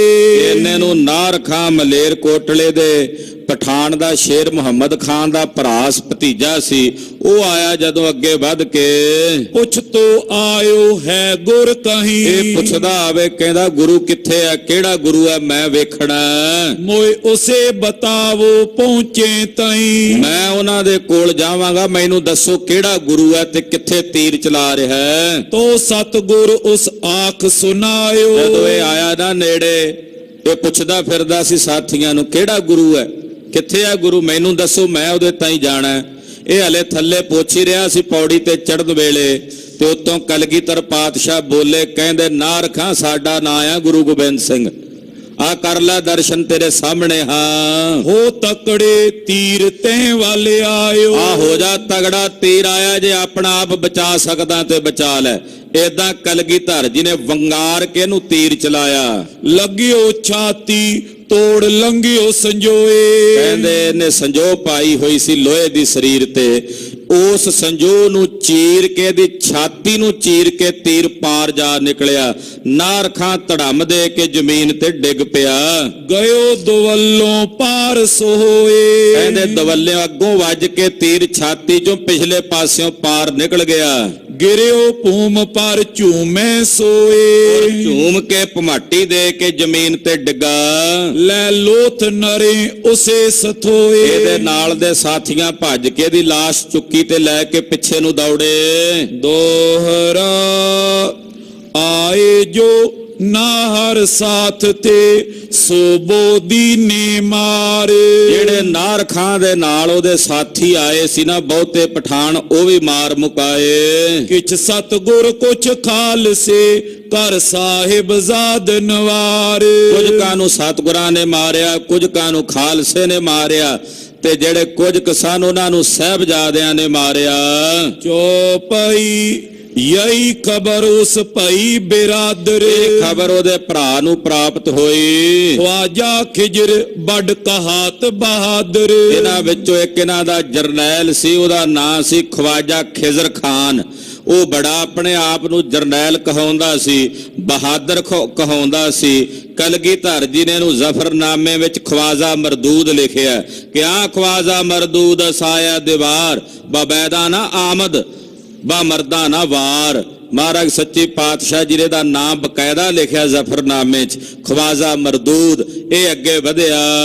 ਸੋ ਆਇਓ ਜਿਮ ਮਸਤੋ ਫੀਲੋ। ਜਿਵੇਂ ਕੋਈ ਹਾਥੀ ਨਹੀਂ ਝੂਲਦਾ ਹੋਇਆ ਆਉਂਦਾ, ਏਦਾਂ ਝੂਲਦੇ ਹੋਏ ਹਾਥੀ ਵਾਂਗੂ ਆਇਆ ਅੱਗੇ ਵੱਧ ਕੇ। ਲੋਥ ਪਈ ਪਿਖ ਮੁਖ ਪਇਓ ਪੀਲੋ। ਜਦੋਂ ਅੱਗੇ ਆ ਕੇ ਨਾਰ ਖਾਂ ਦੀ ਲਾਸ਼ ਵੇਖੀ ਨਾ ਥੱਲੇ ਡਿੱਗੀ ਪਈ, ਇਹਦਾ ਮੂੰਹ ਪੀਲਾ ਜਾ ਪੈ ਗਿਆ। ਇਹ ਕਿਉਂਕਿ ਇਹ ਵੀ ਪੌੜੀ ਨੂੰ ਹੱਥ ਪਾ ਕੇ ਚੜ੍ਹਨ ਲੱਗਾ ਤੇ ਸਤਿਗੁਰਾਂ ਆਵਾਜ਼ ਮਾਰੀ, ਓ ਖਵਾਜਾ ਖਿਜਰ ਖਾਨ। ਸ਼ੇਰ ਦੇ ਘੁਰਨੇ ਤੇ ਸੱਪ ਦੀ ਖੁੱਡ ਵਿੱਚ ਸੋਚ ਕੇ ਹੱਥ ਪਾਈਦਾ। ਆਇਆ ਜੇ ਤੀਰ, ਇਹਦਾ ਮੂੰਹ ਇੱਕਦਮ ਪੀਲਾ ਪੈ ਗਿਆ, ਡਰ ਨਾਲ ਸਹਿ ਗਿਆ। ਆਗੇ ਸਤਿਗੁਰ ਸ਼ੇਰ ਦਿਖਾਇਓ, ਸਤਿਗੁਰੂ ਜੀ ਦਾ ਸਵਰੂਪ ਇਹਨੂੰ ਬੱਬਰ ਸ਼ੇਰ ਵਾਂਗੂ ਅੱਗੇ ਨਜ਼ਰ ਆਇਆ। ਹੋਏ ਸ਼ਰਮਿੰਦੋ ਸੀਸ ਕੰਧ ਲੁਕਾਇਓ, ਆਪਣਾ ਆਪ ਬਚਾਉਣ ਲਈ ਕੰਧ ਦੇ ਨਾਲ ਹੋ ਕੇ ਨਾ, ਬਿਲਕੁਲ ਕੰਧ ਦੇ ਓਲੇ ਹੋ ਕੇ ਇਹਨੇ ਆਪਣਾ ਆਪ ਬਚਾਇਆ। ਸਤਿਗੁਰ ਉਸੇ ਬਹੁਤ ਲਲਕਾਰਾ, ਸਤਿਗੁਰੂ ਜੀ ਨੇ ਬਥੇਰੀਆਂ ਆਵਾਜ਼ਾਂ ਮਾਰੀਆਂ, ਓ ਖਵਾਜਾ ਖਿਜਰ ਖਾਂ ਗਿਆ ਕਿੱਥੇ ਆ ਤੂੰ, ਸਾਹਮਣੇ ਆ ਸਾਡੇ। ਪਰ ਮਹਾਰਾਜ ਜੀ ਦੀ ਲਲਕਾਰ ਸੁਣ ਕੇ ਨਹੀਂ ਬਾਹਰ ਨਿਕਲਿਆ। ਆਓ ਹਮੇ ਤੁਮ ਕਰੇ ਦੋਏ ਬਾਰਾ, ਮਹਾਰਾਜ ਜੀ ਕਹਿੰਦੇ ਆ ਸਾਹਮਣੇ, ਆਮੋ ਸਾਹਮਣੇ ਹੋ ਕੇ ਕਰੀਏ ਦੋ ਹੱਥ। ਖਵਾਜਾ ਖਿਜਰ ਖਾਨ ਤੂੰ ਆਪਣੀ ਫੌਜ ਦਾ ਜਰਨੈਲ ਹੈ, ਅਸੀਂ ਆਪਣੀ ਫੌਜ ਦੇ ਜਰਨੈਲ ਆ, ਜਰਨੈਲਾਂ ਦੀ ਲੜਾਈ ਲੜੀਏ। ਆ ਸਾਡੇ ਸਾਹਮਣੇ ਸਾਡੇ ਨਾਲ ਦੋ ਦੋ ਹੱਥ ਕਰ। ਉਸੇ ਹਵਾਸ ਤੋਂ ਉੱਡ ਗਏ, ਉਹਨੂੰ ਤਾਂ ਹੋਸ਼ ਹਵਾਸ ਹੀ ਉੱਡ ਗਏ ਖਿਜਰ ਖਾਨ ਨੂੰ। ਨਾਰ ਖਾਨ ਦੀ ਲਾਸ਼ ਪਈ ਦਿਸਦੀ ਹੈ, ਸਹਿਮਿਆ ਹੋਇਆ ਡਰਿਆ ਹੋਇਆ ਖਵਾਜਾ ਖਿਜਰ ਖਾਨ, ਇਹਨੂੰ ਨਹੀਂ ਕੁਝ ਸੋਝੀ ਆਈ। ਉਹਨੇ ਤੀਰ ਸਤਿਗੁਰ ਲਖ ਲਏ, ਉਹਨੇ ਵੇਖਿਆ ਮਹਾਰਾਜ ਜੀ ਦਾ ਤੀਰ, 4 ਉਂਗਲਾਂ ਤੋਂ ਵੀ ਚੌੜਾ ਖੱਪਰਾ ਤੀਰ, ਹਿੱਕ ਵਿੱਚ ਵੱਜਦਿਆਂ ਪ੍ਰਾਣ ਕੱਢ ਲੈਂਦਾ। ਉਹਨੇ ਤੀਰ ਵੇਖ ਲਏ ਸਨ ਸਤਿਗੁਰਾਂ ਦੇ, ਜਿਸ ਕਰਕੇ ਡਰਿਆ ਬਾਹਰ ਨਹੀਂ ਆਉਂਦਾ ਕੰਧ ਤੋਂ ਬਾਹਰ। ਆਪ ਰਿਓ ਵੈ ਬੈ ਕੰਧ ਓਟ, ਕੰਧ ਦੇ ਓਲੇ ਹੋ ਕੇ ਥੱਲੇ ਹੀ ਬੈਠਾ ਰਿਹਾ, ਤੇ ਥੱਲੇ ਬੈਠਾ ਬੈਠਾ ਹੀ ਉੱਥੋਂ ਖਿਸਕ ਗਿਆ, ਫਿਰ ਮੁੜ ਕੇ ਨੇੜੇ ਨਹੀਂ ਆਇਆ। ਕਲ ਲਵਾਵੇ ਔਰ ਨਿਚੋਟ, ਤੇ ਆਪ ਜਾ ਕੇ ਨਾ ਪਿਛਲੇ ਪਾਸੇ ਦੂਜਿਆਂ ਨੂੰ ਭੇਜਦਾ ਆਪਣੇ ਸਾਥੀਆਂ ਨੂੰ, ਜਾਓ ਤੁਸੀਂ ਅੱਗੇ ਜਾ ਕੇ ਲੜੋ, ਤੁਸੀਂ ਅੱਗੇ ਮੂਹਰੇ ਹੋ ਕੇ ਲੜੋ। ਉਹ ਕਹਿੰਦੇ ਆ ਮਹਾਰਾਜ ਤੁਸੀਂ ਅੱਗੇ ਚੱਲੋ, ਕਹਿੰਦਾ ਮੈਂ ਤਾਂ ਹੁਣੇ ਆਇਆ ਅੱਗੋਂ ਲੜ ਕੇ, ਹੁਣ ਤੁਸੀਂ ਜਾਓ ਤੁਹਾਡੀ ਵਾਰੀ ਹੈ। ਏਦਾਂ ਨਾਲ ਦੇ ਨੂੰ ਅੱਗੇ ਪ੍ਰੇਰ ਕੇ ਭੇਜਦਾ। ਤੋ ਵਜ਼ੀਰ ਤੁਰਤ ਤੇ ਆਇਓ, ਪਿੱਛੇ ਵਜ਼ੀਰ ਖਾਨ ਵੀ ਫਿਰਦਾ ਸੀ, ਆ ਸੂਬਾ ਸਰਹੰਦ ਮਲੇਛ, ਇਹ ਵੱਡਾ ਪਾਪੀ ਹਤਿਆਰਾ ਸਾਹਿਬਜ਼ਾਦਿਆਂ ਦਾ ਕਾਤਲ, ਇਹ ਵੀ ਪਿਛਲੇ ਪਾਸੇ ਫਿਰਦਾ ਸੀ। ਇਹਨੂੰ ਕਿਸੇ ਨੇ ਕਿਹਾ ਵਜ਼ੀਰ ਖਾਨ ਤੂੰ ਸੂਬਾ ਸਰਹੰਦ ਦਾ, ਤੂੰ ਪਿੱਛੇ ਕੀ ਕਰਦਾ? ਇਹ ਵੀ ਅੱਗੇ ਨੂੰ ਵਧਿਆ ਲੜਨ ਵਾਸਤੇ। ਆਨ ਉਹਨੇ ਪੀ ਜੰਗ ਮਚਾਇਓ, ਇਹਨੇ ਵੀ ਮੂਹਰੇ ਆ ਕੇ ਜੰਗ ਮਚਾਈ, ਪਰ ਨੇੜੇ ਨਹੀਂ ਗਿਆ ਕੰਧ ਦੇ, ਕਿਉਂਕਿ ਇਹਨੇ ਸਤਿਗੁਰਾਂ ਦੇ ਚੱਲਦੇ ਤੀਰ ਵੇਖੇ ਸਨ। ਪਾਛੇ ਪੜੇ ਪਹਾੜੀ ਆਏ, ਪਿੱਛੋਂ ਪਹਾੜੀਏ ਵੀ ਇਹਨਾਂ ਦੀ ਮਦਦ ਵਾਸਤੇ ਨਾਲ ਆਏ ਹਨ। ਉਹਨੇ ਪੀ ਬੋਜ਼ੋਰ ਲਗਾਏ, ਉਹਨਾਂ ਨੇ ਵੀ ਆਪਣਾ ਪੂਰਾ ਤਾਣ ਪੂਰਾ ਜ਼ੋਰ ਲਾਇਆ। ਦੋਹਰਾ ਸਭੇ ਲਾਏ ਬਲ ਥਕ ਰਹੇ, ਟੁੱਟੀ ਸੋ ਜਾਗਾ ਨਾਈ। ਆਪਣਾ ਬਲ ਲਾ ਕੇ ਹੰਬ ਗਏ, ਥੱਕ ਗਏ, ਪਰ ਚਮਕੌਰ ਦੀ ਗੜੀ ਇਹਨਾਂ ਦੇ ਕੋਲੋਂ ਫਤਿਹ ਨਹੀਂ ਕੀਤੀ ਜਾ ਸਕੀ। ਡੇਰੇ ਕੀਨੇ ਗਿਰਦ ਤਿਨ ਮਾਨੁਕ ਬੋ ਮਰਵਾਏ, ਆਪਣੇ ਹਜ਼ਾਰਾਂ ਬੰਦੇ ਮਰਵਾ ਕੇ ਇਹਨਾਂ ਨੇ ਪਿੱਛੇ ਜਾ ਕੇ ਡੇਰੇ ਕਰ ਲਏ, ਗੜੀ ਤੋਂ ਨੇੜੇ ਨਹੀਂ ਆਉਂਦੇ। ਹੁਣ ਵੇਖਿਆ ਵੀ ਨਹੀਂ ਜ਼ੋਰ ਚੱਲਿਆ, ਤੇ ਪਿੱਛੇ ਜਾ ਕੇ ਹਟ ਕੇ ਖਲੋ ਕੇ ਡੇਰੇ ਕਰ ਗਏ, ਚਾਰੇ ਪਾਸੇ ਘੇਰਾ ਪਾ ਕੇ। ਜੋ ਪਈ ਅਬ ਅੰਦਰ ਕੀ ਬਾਤ ਸੁਨਾਓ, ਇਹ ਤਾਂ ਸੀ ਬਾਹਰ ਦੀ ਕਥਾ, ਹੁਣ ਅੰਦਰ ਦੀ ਕਥਾ ਸੁਣੋ ਜੋ ਚਮਕੌਰ ਦੀ ਗੜੀ ਦੇ ਅੰਦਰ ਹੋ ਰਿਹਾ ਹੈ। ਹੁਤੇ ਨਾ ਅੰਦਰ ਅੰਨ ਕਿਥਾਉ, ਹੁਣ ਚਮਕੌਰ ਦੀ ਗੜੀ ਵਿੱਚ ਅੰਨ ਕੋਈ ਨਹੀਂ ਸੀ। ਪਿੱਛੋਂ ਸਿੰਘ ਵੀ ਕਈ ਮਹੀਨਿਆਂ ਦੇ ਕਈ ਦਿਨਾਂ ਦੇ ਭੁੱਖੇ ਉਨੀਂਦਰੇ ਸਨ। ਕੰਧ ਚਿਣੀ ਕਿਛ ਆਛੀ ਨਾਈ, ਚਮਕੌਰ ਦੀ ਗੜੀ ਦੀਆਂ ਕੰਧਾਂ ਵੀ ਕੋਈ ਬਹੁਤੀਆਂ ਮਜ਼ਬੂਤ ਨਹੀਂ ਸਨ। ਨਾ ਮੁਰਚੇ ਰੱਖੇ ਮਾਈ, ਕਿਉਂਕਿ ਤਾਂ ਰਹਿਸ਼ੀ ਗੜੀ ਸੀ ਨਾ, ਇਹਦੇ ਵਿੱਚ ਕੋਈ ਲੜਨ ਵਾਸਤੇ ਮੋਰਚੇ ਵੀ ਨਹੀਂ ਸਨ। ਜਿਨ ਸਿੱਧੇ ਕਰ ਸ਼ਸਤਰ ਚਲਾਏ, ਜਿਨ੍ਹਾਂ ਮੋਰਚਿਆਂ ਵਿੱਚੋਂ ਸਿੱਧੇ ਕਰਕੇ ਸ਼ਸਤਰ ਚਲਾਏ ਜਾ ਸਕਦੇ, ਉਹ ਮੋਰਚੇ ਵੀ ਨਹੀਂ ਸਨ।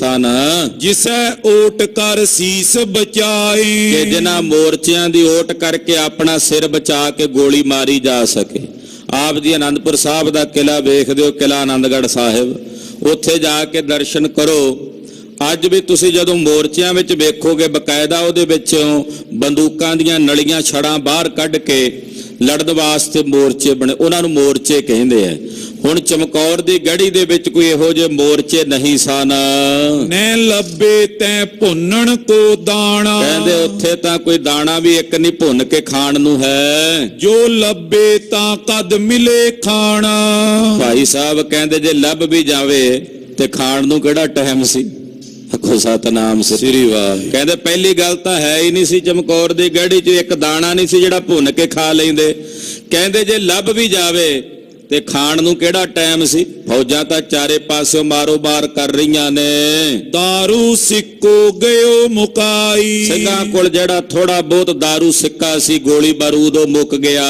ਰਿਓ ਨਾ ਤੀਰ ਤਨੀਰਨ ਮਾਈ, ਪੱਥਿਆਂ ਵਿੱਚ ਤੀਰ ਵੀ ਨਹੀਂ ਰਹੇ। ਤਨੀਰ ਕਹਿੰਦੇ ਨੇ ਪੱਥਿਆਂ ਨੂੰ, ਪੱਥਿਆਂ ਵਿੱਚ ਤੀਰ ਵੀ ਤਕਰੀਬਨ ਸਮਾਪਤ ਹੋ ਗਏ। ਜ਼ਖਮੀ ਜੋਗ ਕਿਤ ਲੱਭੇ ਨਾ ਪਾਨੀ, ਔਰ ਜਿਹੜੇ ਜ਼ਖਮੀ ਸਿੰਘ ਨੇ ਉਹਨਾਂ ਨੂੰ ਪੀਣ ਵਾਸਤੇ ਪਾਣੀ ਵੀ ਨਸੀਬ ਨਹੀਂ ਹੋ ਰਿਹਾ।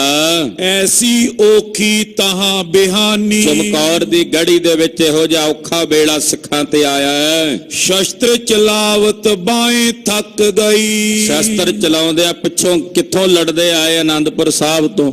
2 ਦਿਨ ਹੋ ਗਏ ਨੇ, ਲੜਦਿਆਂ ਲੜਦਿਆਂ ਹੀ ਬੀਤ ਗਏ ਨੇ।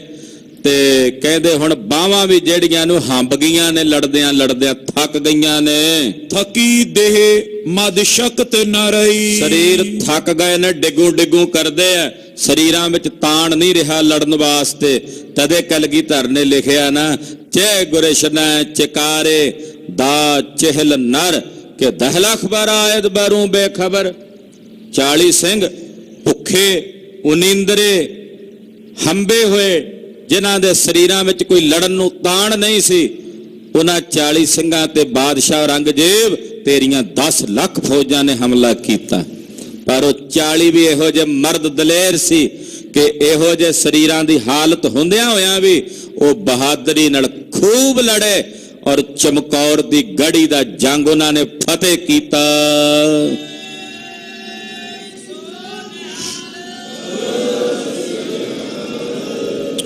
ਟੋਪੀ ਸਿੰਘਨ ਹੱਥ ਨੇ ਛੋਰਿਓ, ਆਹ ਕਹਿੰਦੇ ਭਾਵੇਂ ਸਰੀਰਾਂ 'ਚ ਤਾਣ ਨਹੀਂ, ਬਾਹਾਂ ਥੱਕ ਗਈਆਂ ਨੇ ਲੜਦਿਆਂ ਲੜਦਿਆਂ, ਪਰ ਫਿਰ ਵੀ ਉਹਨਾਂ ਤਲਵਾਰਾਂ ਨਹੀਂ ਛੱਡੀਆਂ, ਫਿਰ ਵੀ ਲੜਨ ਦਾ ਹੌਸਲਾ ਨਹੀਂ ਛੱਡਿਆ। ਹੌਸਲੇ ਬੁਲੰਦ ਨੇ।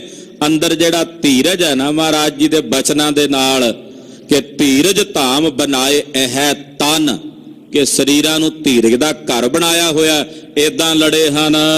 ਪਰੇ ਜੋਰੇ ਤਵਲ ਜੈ ਦੋਰਿਓ, ਕਹਿੰਦੇ ਜਿੱਧਰੋਂ ਵੀ ਵੈਰੀਆਂ ਨੇ ਦੌੜ ਕੇ ਹੱਲਾ ਕੀਤਾ ਗੜ੍ਹੀ ਵਾਲੇ ਪਾਸੇ। ਦੋਹਰਾ ਤੋ ਸਤਿਗੁਰ ਸਿੰਘਨ ਕਹਿਓ ਗਇਓ ਦਾਰੂ ਸਿੱਕੋ ਮੁਕਾਏ, ਉਹਨਾਂ ਨੂੰ ਮਾਰ ਕੇ ਦੂਰ ਭਜਾ ਦਿੱਤਾ। ਜਦੋਂ ਗੋਲੀ ਬਾਰੂਦ ਸਿੱਕਾ ਮੁੱਕ ਗਿਆ, ਕਲਗੀਧਰ ਜੀ ਸਿੰਘਾਂ ਨੂੰ ਕਹਿਣ ਲੱਗੇ, ਖਾਲਸਾ ਜੀ ਹੁਣ ਗੋਲੀਆਂ ਮੁੱਕ ਗਈਆਂ ਨੇ, ਬਾਰੂਦ ਮੁੱਕ ਗਿਆ ਹੈ। ਫੜਤੇ ਗਏ ਗਿਰਦੇ ਫਿਰੋ ਹਵੇਲੀ ਕੇ ਤਾਏ, ਗੜ੍ਹੀ ਦੇ ਚਾਰੇ ਪਾਸੇ ਹੁਣ ਤਲਵਾਰਾਂ ਲੈ ਕੇ ਫਿਰੋ, ਜਿਹੜਾ ਨੇੜੇ ਆਵੇ ਤਲਵਾਰਾਂ ਨਾਲ ਕੱਟ ਕੇ ਕਿਰਪਾਨ ਭੇਟ ਕਰ ਦਿਓ। ਚੋਪਈ ਤੋ ਸਿੰਘਨ ਵੈਸੇ ਮਨ ਲਈ, ਮਹਾਰਾਜ ਜੀ ਦੇ ਬਚਨ ਖਾਲਸੇ ਦੇ ਮੰਨੇ। ਦੋਏ ਦੋਏ ਨਿਕਸ ਗਿਰਦਾਵਲ ਕਈ, 2-2 4-4 5-5 ਸਿੰਘਾਂ ਦੇ ਜਥੇ ਨਿਕਲ ਕੇ ਬਾਹਰ ਜਾ ਕੇ ਲੜਨ ਲੱਗੇ। ਵੈ ਮਰ ਜਾਏ ਤੋ ਆਵੇ ਔਰ, ਉਹ ਲੜਦਿਆਂ ਸ਼ਹੀਦੀ ਪਾ ਜਾਂਦੇ ਤੇ ਪਿੱਛੋਂ ਹੋਰ ਆ ਜਾਂਦੇ। ਐਸੀ ਪਈ ਉਹਾਂ ਕੁਛ ਤੋਰ, ਕਹਿੰਦੇ ਇਹੋ ਜਿਹਾ ਤੌਰ ਹੋਇਆ ਉੱਥੇ ਲੜਾਈ ਦਾ, ਜੰਗ ਦਾ ਭਿਆਨਕ ਘਮਾਸਾਨ ਜੰਗ ਹੋਇਆ। ਨਿਕਸ ਨਿਕਸ ਸਿੰਘ ਬਹੁ ਮਰ ਗਏ, ਏਦਾਂ ਕਾਫੀ ਸਿੰਘ ਗੜ੍ਹੀ ਵਿੱਚੋਂ ਬਾਹਰ ਨਿਕਲ ਕੇ ਸ਼ਹੀਦੀਆਂ ਪ੍ਰਾਪਤ ਕਰ ਗਏ। ਤੋ ਗੁਰ ਲਖੇ ਸਿੰਘ ਥੋੜੇ ਰਹੇ, ਬਾਦਸ਼ਾਹ ਵੇਖਿਆ ਹੁਣ ਸਿੰਘ ਬਿਲਕੁਲ ਹੀ ਥੋੜੇ ਸਵਾਏ ਰਹਿ ਗਏ ਨੇ। ਕਹੀ ਸਤਿਗੁਰ ਅਬ ਬਾਹਰ ਨਾ ਜਾਓ, ਮਹਾਰਾਜ ਜੀ ਨੇ ਇੱਕ ਵਾਰੀ ਰੋਕ ਦਿੱਤਾ ਸਿੰਘਾਂ ਨੂੰ ਵੀ ਹੁਣ ਬਾਹਰ ਨਹੀਂ ਜਾਣਾ। ਫੜ ਤੇ ਗਏ ਟਿਗ ਕੰਧਨ ਖੜਾਵੋ, ਇਹ ਤੇਗਾਂ ਪਕੜ ਕੇ ਚਮਕੌਰ ਦੀ ਗੜ੍ਹੀ ਦੀਆਂ ਕੰਧਾਂ ਦੇ ਉੱਤੇ ਬਹਿ ਜੋ, ਚਾਰੇ ਪਾਸੇ ਮੋਰਚੇ ਲਾ ਕੇ। ਸੋ ਤੁਰਕਨ ਗੱਲ ਲੀਨੀ ਜਾਨ, ਉਧਰ ਤੁਰਕਾਂ ਨੇ ਵੇਖਿਆ ਵੀ ਹੁਣ ਸਿੰਘ ਬਾਹਰ ਨਹੀਂ ਪਏ ਨਿਕਲਦੇ। ਪਇਓ ਦਾਰੂ ਸਿੱਕੋ ਮਦ ਮੁਕਾਨ, ਉਹਨਾਂ ਇਹ ਵੀ ਜਾਣ ਲਿਆ ਕਿ ਸਿੰਘਾਂ ਕੋਲ ਦਾਰੂ ਸਿੱਕਾ ਨਹੀਂ ਰਿਹਾ, ਗੋਲੀਆਂ ਨਹੀਂ ਰਹੀਆਂ, ਬਰੂਦ ਮੁੱਕ ਗਿਆ। ਕਰ ਹੱਲੇ ਵੈ ਸਭਈ ਤਾਏ, ਤੁਰਕਾਂ ਨੇ ਚਾਰੇ ਪਾਸਿਓਂ ਹੱਲਾ ਕੀਤਾ ਨੇੜੇ ਜਾ ਕੇ ਵੀ ਗੜ੍ਹੀ ਨੂੰ ਕੰਧ ਨੂੰ ਪੌੜੀ ਲਾ ਕੇ ਅੰਦਰ ਚੜ ਕੇ ਜਾਵਾਂਗੇ। ਪਰੇ ਚੁਫੇਰਿਓ ਰੋਲ ਮਚਾਏ, ਰੌਲਾ ਪਾ ਕੇ ਯਾਲੀ ਯਾਲੀ ਕਰਦਿਆਂ ਇਹਨਾਂ ਨੇ ਚਾਰੇ ਪਾਸਿਓਂ ਹਮਲਾ ਬੋਲਿਆ। को प्यादो को आयो असवार, ਕੋਈ ਪੈਦਲ ਸੀ, ਕੋਈ ਘੋੜੇ ਤੇ ਸਵਾਰ ਸੀ। उड़ी धूड़ पयो तुंदकार, ਧੂੜ ਉੱਡੀ, ਆਕਾਸ਼ ਵਿੱਚ ਧੁੰਦਕਾਰ ਛਾ ਗਈ। उन तर पोड़ी हथ कंदी पाए, ਇਹਨਾਂ ਨੇ ਪੌੜੀਆਂ ਲਾ ਕੇ ਕੰਧ ਦੇ ਨਾਲ ਤੇ ਹੱਥ ਪਾ ਕੇ ਪੌੜੀਆਂ ਦੇ ਡੰਡਿਆਂ ਨੂੰ ਚੜਨ ਲੱਗੇ। अगियों सिंगन कट हथ गिराए, ਇਹ ਜਦੋਂ ਕੰਧ ਦੇ ਉੱਪਰ ਨੂੰ ਜਾ ਕੇ ਸਿਰ ਜਾ ਚੁੱਕਦੇ, ਅੱਗੇ ਸਿੰਘ ਪਹਿਲਾਂ ਹੀ ਬੈਠੇ ਤਲਵਾਰਾਂ ਲੈ ਕੇ। ਜਿਹੜਾ ਤਾਂ ਨੂੰ ਮੁੰਡੇ ਜੇ ਚੁੱਕਦਾ ਵੱਢ ਕੇ ਤਲਵਾਰ ਨਾਲ ਧੌਣ ਉਹਦੀ ਜ਼ਮੀਨ ਤੇ ਸੁੱਟ ਦਿੰਦੇ ਆ। ਜਿਹਦਾ ਕੋਈ ਹੱਥ ਤਾਂ ਨੂੰ ਆਉਂਦਾ ਤੇ ਹੱਥ ਵੱਢ ਕੇ ਸੁੱਟ ਦਿੰਦੇ ਆ। दोहरा चुफेरियों चढ़ हथ कते, तिम तिम सिंह कटाई। ਕਹਿੰਦੇ ਚਫੇਰਿਓਂ ਜਦੋਂ ਆ ਕੇ ਹੱਲਾ ਕਰਦੇ ਆ ਨਾ, ਜਿਹੜਾ ਉੱਤੇ ਨੂੰ ਹੱਥ ਪਾਉਂਦਾ ਉਹਦਾ ਹੱਥ ਨਹੀਂ ਰਹਿੰਦਾ ਨਾਲ। ਜਿਹਦਾ ਸਿਰ ਤਾਂ ਨੂੰ ਹੁੰਦਾ ਥੋੜਾ ਜਿਹਾ, ਉਹਦਾ ਸਿਰ ਨਹੀਂ ਰਹਿੰਦਾ। ਏਦਾਂ ਸਿੰਘ ਵੱਢ ਵੱਢ ਕੇ ਇਹਨਾਂ ਨੂੰ ਤਲਵਾਰਾਂ ਨਾਲ ਸੁੱਟੀ ਜਾਂਦੇ ਹਨ। उनको दाव सोने लग्यो, किर किर भूमे पाए। ਉਹਨਾਂ ਦਾ ਕੋਈ ਦਾਅ ਹੀ ਨਹੀਂ ਲੱਗਦਾ, ਕਿਉਂਕਿ ਕੰਧਾਂ ਉੱਚੀਆਂ ਸੀ। ਉਹਨਾਂ ਦੇ ਕੋਲ ਤਾਂ ਹੁਣ ਪੌੜੀਆਂ ਹੀ ਸੀ ਨਾ, ਤਰੀਕਾ ਪੌੜੀਆਂ ਨਾਲ ਹੀ ਚੜ੍ਹਨਾ ਸੀ। ਤੇ ਸਿੰਘ ਉੱਤੇ ਕੰਧਾਂ ਦੇ ਉੱਤੇ ਬੈਠੇ ਮੋਰਚੇ ਲਾ ਕੇ, ਜਦੋਂ ਪੌੜੀ ਦੇ ਉੱਤੇ ਹੱਥ ਜਾ ਪਾ ਕੇ ਤਾਂ ਚੜ੍ਹਦੇ, ਸਿੰਘ ਵੱਢ ਕੇ ਜ਼ਮੀਨ ਤੇ ਸੁੱਟ ਦਿੰਦੇ। ਏਦਾਂ ਇਹਨਾਂ ਦਾ ਕੋਈ ਦਾਅ ਨਹੀਂ ਸੀ ਚੱਲਦਾ, ਉੱਤੋਂ ਸਿੰਘਾਂ ਦਾ ਦਾਅ ਲੱਗਦਾ ਸੀ। चौपाई एक एक दोए दोए होती थी गोली। ਇਹ ਦਾਅ ਦਾ ਮਤਲਬ ਹੁੰਦਾ 2.5 ਫੱਟ ਕਹਿੰਦੇ ਆ ਜੰਗ ਦੇ। 2.5 ਫੱਟ ਇੱਕ ਦੁਸ਼ਮਣ ਵਾਰ ਕਰੇ, ਕਾਪਣਾ ਕਰੋ, 2 ਹੋ ਗਏ। ਜਿਹੜਾ ਅੱਧਾ ਫੱਟ ਲਾ ਗਿਆ ਨਾ, ਉਹ ਜੰਗ ਜਿੱਤ ਜਾਂਦਾ ਹੈ। ਅੱਧੇ ਫੱਟ ਵਾਲਾ ਜੰਗ ਜਿੱਤ ਜਾਂਦਾ, ਵੀ ਉਹ ਇਧਰੋਂ ਕੋਈ ਲਾ ਜੇ ਜਾਂ ਉਧਰੋਂ ਲਾ ਜਾਏ। ਅੱਜ ਸਿੰਘਾਂ ਦਾ ਅੱਧਾ ਫੱਟ ਲੱਗ ਰਿਹਾ। ਜਿਹੜਾ ਕੋਈ ਸਿਰ ਉੱਤੇ ਨੂੰ ਚੁੱਕਦਾ, ਨੂੰ ਵੱਢ ਕੇ ਜ਼ਮੀਨ ਤੇ ਸੁੱਟ ਦਿੰਦੇ ਆ ਭੂਏ। पास टुके तब उन पर ठोकी। ਜਿਹੜਾ ਉਧਰੋਂ ਦੂਰੋਂ ਥੋੜੇ ਜੀਆਂ ਜਿਹੜੇ ਫੌਜ ਆ ਰਹੀ ਸੀ ਘੋੜਿਆਂ ਤੇ, ਕਈ ਸਿੰਘਾਂ ਨੇ ਨਾ ਇੱਕ ਇੱਕ ਦੋ ਗੋਲੀਆਂ ਉਹ ਲੁਕਾ ਕੇ ਰੱਖੀਆਂ ਹੋਈਆਂ ਸੀ ਖਜ਼ਾਨੇ 'ਚ, ਵੀ ਕਿਤੇ ਬਹੁਤਾ ਔਖਾ ਸਮਾਂ ਹੋਇਆ ਉਦੋਂ ਚਲਾਵਾਂਗੇ। ਉਹ 2-2 4-4 ਗੋਲੀਆਂ ਕਈਆਂ ਕੋਲ ਸਾਂਭੀਆਂ ਹੋਈਆਂ। ਉਹਨਾਂ ਵੇਖਿਆ ਵੀ ਆ ਗਏ ਨੇ ਦੁਸ਼ਮਣ ਨੇੜੇ, ਕੋਈ ਬਹੁਤੇ ਇਕੱਠੇ ਹੋ ਕੇ, ਤਾਂ ਫਿਰ ਸਿੰਘਾਂ ਨੇ ਬੰਦੂਕਾਂ ਵਿੱਚ ਉਹ ਇੱਕ ਇੱਕ 2-2 ਗੋਲੀਆਂ ਜਿਹੜੀਆਂ ਉਹ ਛੱਡ ਦਿੱਤੀਆਂ, ਚਲਾ ਦਿੱਤੀਆਂ। ਹੁਣ ਦੁਸ਼ਮਣਾਂ ਨੂੰ ਇਹ ਵੀ ਭੈ ਹੋ ਗਿਆ ਵੀ ਇਹਨਾਂ ਕੋਲ ਹਾਲੇ ਗੋਲੀਆਂ ਮੁੱਕੀਆਂ ਕੋਈ ਨਹੀਂ। ਪਹਿਲਾਂ ਤਾਂ ਉਹਨਾਂ ਨੂੰ ਇਹ ਸੀ ਵੀ ਇਹਨਾਂ ਕੋਲ ਗੋਲੀ ਸਿੱਕਾ ਮੁੱਕ ਗਿਆ। ਹੁਣ ਮੂੰਹ ਤਾਣੇ ਹੋ ਕੇ ਜਦੋਂ ਆਣ ਲੱਗੇ, ਫਿਰ ਅੰਦਰੋਂ ਗੋਲੀਆਂ ਆਈਆਂ। ਕਈ ਜਿਹੜੇ ਸਾਨੂੰ ਮਾਰ ਕੇ ਜ਼ਮੀਨ ਤੇ ਸੁੱਟ ਦਿੱਤੇ। एक एक दोए दोए तिन दए गेर। ਇਹ ਤਾਂ ਇੱਕ ਇੱਕ 2-2 ਦੁਸ਼ਮਣ ਮਾਰ ਕੇ ਜ਼ਮੀਨ ਤੇ ਸੁੱਟ ਦਿੱਤੇ ਗੋਲੀਆਂ ਨਾਲ। पए तुर्क के तैं बहु ਉੱਥੇ ढेर। ਤੁਰਕਾਂ ਦੇ ਤਾਂ ਢੇਰ ਲੱਗ ਗਏ।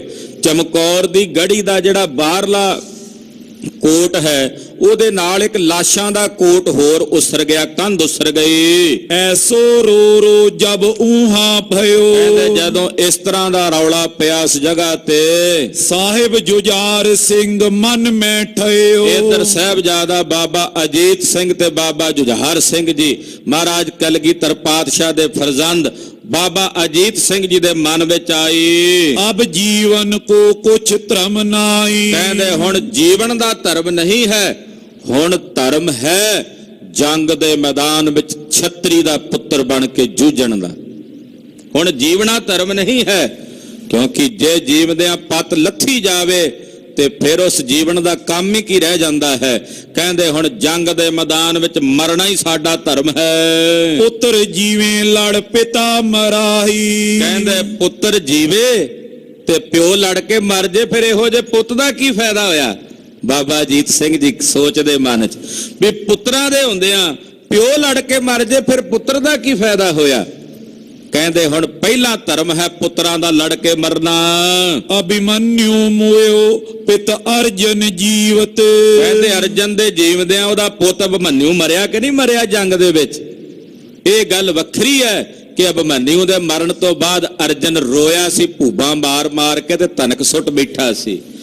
ਇੱਥੇ ਪੁੱਤਰ ਜੰਗ ਦੇ ਮੈਦਾਨ 'ਚ ਸ਼ਹੀਦ ਹੁੰਦੇ ਨੇ ਤੇ ਬਾਜਾਂ ਵਾਲੇ ਕਲਗੀਧਰ ਗਲ 'ਚ ਪੱਲੂ ਪਾ ਕੇ ਨਿਰੰਕਾਰ ਦਾ ਸ਼ੁਕਰਾਨਾ ਕਰਦੇ। ਫਰਕ ਸੀ ਅਰਜਨ ਤੇ ਦਸ਼ਮੇਸ਼ ਪਾਤਸ਼ਾਹ ਦਾ।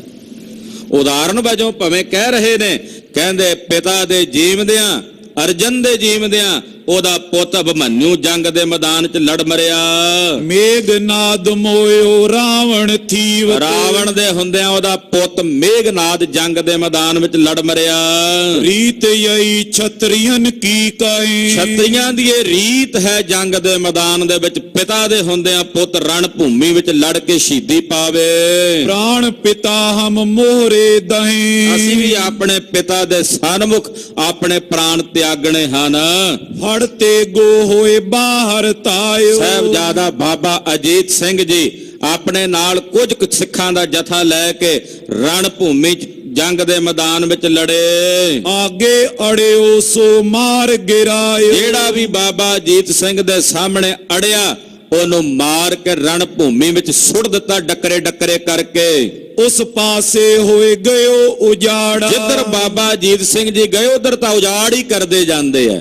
ਲਾਸ਼ਾਂ ਦੇ ਜਿਵੇਂ ਟੁਕੜੇ ਟੁਕੜੇ ਜੇ ਕੀਤੇ ਹੋਏ ਰਣ ਭੂਮੀ ਵਿੱਚ ਕਹਿੰਦੇ ਖਿੰਡੇ ਹੀ ਨਜ਼ਰ ਆਉਂਦੇ ਆ। ਜਿੱਧਰ ਬਾਬਾ ਅਜੀਤ ਸਿੰਘ ਜੀ ਜਾਂਦੇ ਆ ਵੱਢਦੇ। ਉਨ ਜਾਣਿਓ ਦਲ ਆਏ ਪਇਓ ਸਾਰਾ, ਜਾਣਿਆ ਕਿ ਦੁਸ਼ਮਣਾਂ ਦਾ ਸਾਰਾ ਦਲ ਆ ਗਿਆ। ਦੋਹਰਾ ਗਰਦ ਗੁਬਾਰੀ ਮਦ ਤੈ ਪਰ ਕੋ ਸੁਜੇ ਨ ਆਪ, ਕਹਿੰਦੇ ਇੰਨਾ ਮਿੱਟੀ ਘੱਟਾ ਗਰਦਾ ਉੱਡਿਆ ਹੈ ਰਣ ਭੂਮੀ ਵਿੱਚ ਵੀ ਉੱਥੇ ਕੁਝ ਸੁਝਦਾ ਨਹੀਂ ਵੀ ਕਿਹੜਾ ਆਪਣਾ ਤੇ ਕਿਹੜਾ ਬਗਾਨਾ। ਰੋਲੋ ਗੋਲੋ ਬਹੁ ਉਆ ਪਇਓ ਆਪਸ ਮਦ ਖਾਪ, ਇੰਨਾ ਰੌਲਾ ਗੌਲਾ ਪਿਆ ਉੱਥੇ ਤੇ ਕਈ ਤਾਂ ਕਹਿੰਦੇ ਤੁਰਕਾਂ ਨੇ ਇੱਕ ਦੂਜੇ ਨੂੰ ਆਪਸ ਵਿੱਚ ਹੀ ਵੱਢ ਸੁੱਟਿਆ ਇਹ ਸਮਝ ਕੇ ਵੀ ਆਹ ਅਜੀਤ ਸਿੰਘ ਆ ਗਿਆ। ਬਾਬਾ ਅਜੀਤ ਸਿੰਘ ਜੀ ਇੰਨੇ ਬਿਜਲੀ ਵਾਂਗੂ ਜਾਂਦੇ ਫੁਰਤੀ ਦੇ ਨਾਲ ਵੀ ਉਹ ਹਨੇਰੇ ਜੇ ਵਿੱਚ ਕੁਝ ਨਜ਼ਰ ਨਾ ਆਵੇ ਮਿੱਟੀ ਘੱਟੇ 'ਚ। ਉਹਨਾਂ ਆਖਿਆ ਉਹ ਅਜੀਤ ਸਿੰਘ ਆਉਂਦਾ ਤੇ ਏਦਾਂ ਜਾਣਦਿਆਂ ਆਪਸ ਵਿੱਚ ਹੀ ਇੱਕ ਦੂਜੇ ਨੂੰ ਵੱਢ ਸੁੱਟਿਆ ਕੱਟ ਸੁੱਟਿਆ ਇਹਨਾਂ ਤੁਰਕਾਂ ਨੇ। ਕਈ ਸੋ ਤੁਰਕਨ ਮਾਰ ਤੈ ਸ਼੍ਰੀ ਅਜੀਤ ਸਿੰਘ ਸ਼ਹੀਦੀ ਲੀਨ, ਇੱਕ ਨੂੰ ਨਹੀਂ ਦੋ ਨੂੰ ਨਹੀਂ ਸੈਂਕੜਿਆਂ ਨੂੰ ਮਾਰ ਕੇ ਸਾਹਿਬਜ਼ਾਦਾ ਬਾਬਾ ਅਜੀਤ ਸਿੰਘ ਜੀ ਨੇ ਰਣ ਤੱਤੇ ਦੇ ਵਿੱਚ ਸ਼ਹਾਦਤ ਦਾ ਜਾਮ ਪ੍ਰਾਪਤ ਕੀਤਾ ਇੱਕ ਅਨਵਰ ਖਾਨ ਪਠਾਨ ਨੂੰ ਮਾਰਦਿਆਂ ਹੋਇਆਂ। ਤਿਮ ਮਗਰ ਜੁਝਾਰ ਸਿੰਘ ਜੀ ਪਰਿਓ ਸ਼ੇਰ ਜਿਮ ਚੀਨ, ਆਪਣੇ ਵੱਡੇ ਵੀਰ ਨੂੰ ਜੂਝਦਿਆਂ ਵੇਖ ਕੇ ਪਿੱਛੋਂ ਛੋਟੇ ਵੀਰ ਦੇ ਮਨ 'ਚ ਵੀ ਰੀਝ ਆਈ। ਚਿਹਰੇ ਤੇ ਦਾੜਾ ਨਹੀਂ ਆਇਆ ਹਾਲੇ। ਸਾਹਿਬਜ਼ਾਦਾ ਬਾਬਾ ਜੁਝਾਰ ਸਿੰਘ ਜੀ ਇਹ ਵੀ ਜੰਗ ਦੇ ਮੈਦਾਨ 'ਚ ਬੱਬਰ ਸ਼ੇਰ ਵਾਂਗੂ ਆਏ ਗੱਜਣ ਲਈ। ਚੋਪਈ ਦੇਖ ਪਾਈ ਦੁੱਖ ਸਹਿਸੋ ਨਾ ਗਇਓ, ਵੱਡੇ ਭਰਾ ਨੂੰ ਸ਼ਹੀਦ ਹੁੰਦਿਆਂ ਵੇਖ ਕੇ ਇਹਨਾਂ ਅੰਦਰ ਚਾਅ ਵੀ ਆਇਆ ਤੇ ਰੋਸ ਵੀ ਆਇਆ ਕਿ ਜਿਨ੍ਹਾਂ ਮਲੇਛਾਂ ਨੇ ਮੇਰੇ ਵੀਰ ਨੂੰ ਸ਼ਹੀਦ ਕੀਤਾ ਇਹਨਾਂ ਮਲੇਛਾਂ ਨੂੰ ਮਾਰ ਘੱਤਾਂਗਾ। ਫੜ ਖੰਡੇ ਸੋ ਮਗਰੇ ਤਇਓ, ਬਾਬਾ ਅਜੀਤ ਸਿੰਘ ਦੇ ਪਿੱਛੇ ਪਿੱਛੇ ਹੀ ਬਾਬਾ ਜੁਝਾਰ ਸਿੰਘ ਜੀ ਵੀ ਤੇਗਾ ਲੈ ਕੇ ਜੰਗ ਦੇ ਮੈਦਾਨ 'ਚ ਜੂਝਣ ਲੱਗੇ। ਅੱਲਾ ਯਾਰ ਖਾਂ ਯੋਗੀ ਲਿਖਦਾ ਕਹਿੰਦਾ ਏਦਾਂ ਜਾਪਦਾ ਕਿ ਗੁਰੂ ਕਲਗੀਧਰ ਜੀ ਦੇ ਕਮਰ ਕੱਸੇ ਦੇ ਵਿੱਚੋਂ ਇਹ ਨੀਮਚਾ ਨਿਕਲ ਕੇ ਆਇਆ ਹੈ। ये नीमचा लाए हैं गुरु जी की कमर से। नीमचा ना एक लंबी तलवार हुंदी है, वो इदां करके थोड़ी जी हलदी भी हुंदी है। वो नीमचा तलवार वो टुटदी नहीं है। आम करके तलवारां जे डांग सोटा लगे तो टुट जांदियां ने, नीमचा नहीं टुटदा। कहते बाबा जुझार सिंह उस नीमचे तलवार वांगू ने ਜਿਹੜੇ ਜੰਗ ਦੇ ਮੈਦਾਨ ਵਿੱਚ ਵੈਰੀਆਂ ਨੂੰ ਕੱਟਦੇ ਜਾ ਰਹੇ ਵੱਢਦੇ ਜਾ ਰਹੇ ਨੇ। ਜਾਏ ਭਾਈ ਜਿਮ ਸ਼ਸਤਰਨ ਕਰੇ, ਕਹਿੰਦੇ ਜਿਵੇਂ ਵੱਡਾ ਭਰਾ ਲੜਿਆ ਸੀ ਨਾ ਅਜੀਤ ਸਿੰਘ ਉਹਦੇ ਤੋਂ 2 ਰੱਤੀਆਂ ਵੱਧ ਬਾਬਾ ਜੁਝਾਰ ਸਿੰਘ ਜੀ ਲੜਨ ਦਾ ਯਤਨ ਕਰਦੇ ਵੀ ਮੈਂ ਵੱਡੇ ਵੀਰ ਤੋਂ ਅੱਗੇ ਵਧਾਂ। ਇਦਾਂ ਦੇ ਚਾਅ ਦੇ ਨਾਲ ਲੜੇ ਹਨ। ਮਾਰੇ ਉਸੇ ਜੋ ਆਗੇ ਅਰੇ, ਜਿਹੜਾ ਅੱਗੇ ਆ ਕੇ ਅੜਿਆ ਬਾਬਾ ਜੁਝਾਰ ਸਿੰਘ ਜੀ ਨੇ ਮਾਰ ਕੇ ਵੱਢ ਕੇ ਕੱਟ ਕੇ ਜ਼ਮੀਨ ਤੇ ਸੁੱਟ ਦਿੱਤਾ। ਕਿਸੇ ਢਾਲ ਕਿਸ ਭਗੋਤੀ ਛੋਈ, ਕਿਸੇ ਦੇ ਮੂੰਹ ਤੇ ਢਾਲ ਮਾਰੀ ਉਹਦੇ ਦੰਦ ਕੱਢ ਕੇ ਜ਼ਮੀਨ ਤੇ ਸੁੱਟ ਦਿੱਤੇ।